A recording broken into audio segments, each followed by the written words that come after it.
to add to the complexity of patenting and protecting, whether by patents or a non-patented means hardware, there's another layer that almost always, if not always, accompanies hardware, and that is the software.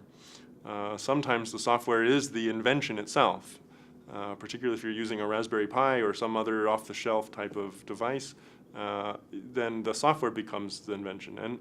And there's almost nothing more complicated or difficult than intellectual property as it applies to software. It's a moving target, and the laws against software patenting are always changing, and their interpretation is always changing. So in most countries, you can obtain some form of patent protection for software-based inventions. That's been, it goes in waves. Sometimes the protection is a lot, sometimes it's not a lot, depending on what the courts are how they're interpreting the law at that particular time, or if there are any court decisions at all. In Kenya, I'm not aware of any software patent decisions yet.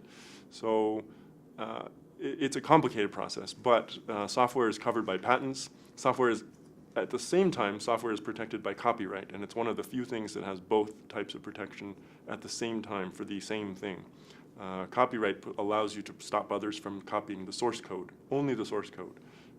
In other words, if you want to reprogram in your own way something that is copyrighted, source code that's copyrighted, you can do that. The copyright doesn't stop that. But a patent would stop that. So people go after both if they can. They always get the copyright because it's automatic. They try to get the patent if they can.